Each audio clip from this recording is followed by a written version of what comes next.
Good morning, folks. I was watching a video the other day, last night actually, from Huggy. I'll put his link down below. And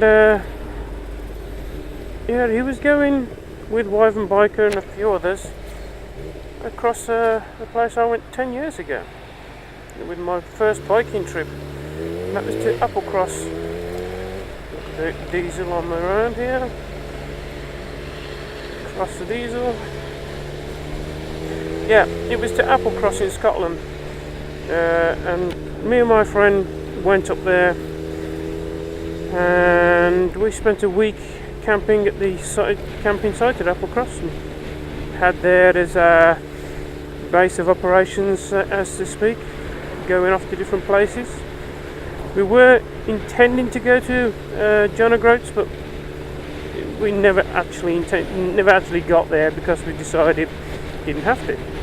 We didn't go with any agenda. We just went up there for a camping holiday, and we just had day trips out. Enjoyed Scotland immensely. Beautiful scenery.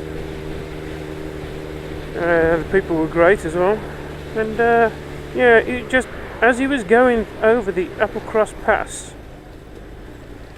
it was bringing back lots of memories, because the Applecross Pass is not for faint-hearted people, because the road is about half as narrow as my lane, and that's oncoming and your side.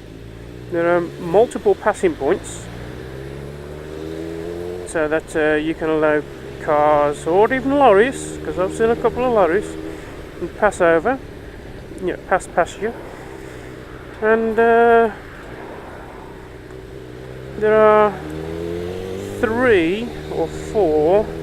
There's 3 on top of each other. I know that, switchbacks or hairpins, 3 of them, and they are. One of them I think is off camber, and you have to lean into it. And I was on my Triumph 900 Sprint at the time. That's a big old heavy bike. I'd only been riding it for a short period of time, and I had to go through these 3 switchbacks that I'd never been up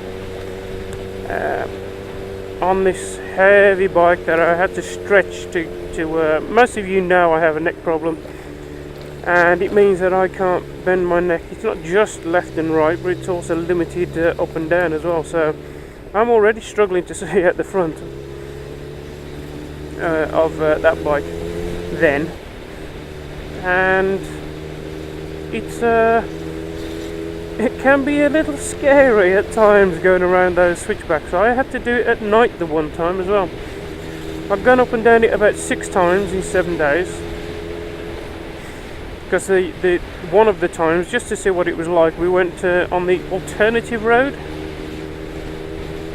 which is about 35 miles compared to the 10 miles that it is to go up the Applecross Pass.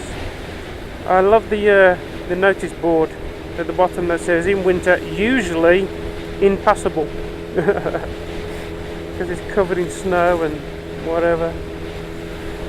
But when these guys went up there, it was raining, unfortunately.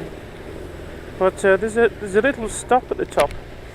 At the very top, 2,200 metres I think it is. So it goes from sea level to 2,200 metres or 2,200 feet, I can't remember which it is now. And then back to sea level again, this Applecross Pass. And the first 4 to 5 miles is just almost flat. You are going up a grade here, but it's not much. But yeah, you bring back memories from there. I've been terrified as well as being in awe of everything that we saw around the place. Oh yeah, who's going now more than 30? Yeah, so it's really interesting.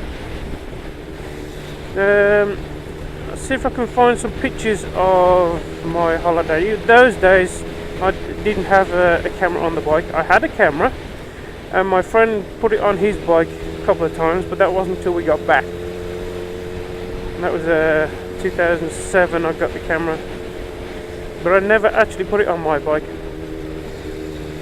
But yeah, I'll see if I can find a couple of pictures of the holiday and the Applecross camping site that we went to, that the Time team actually went to as well.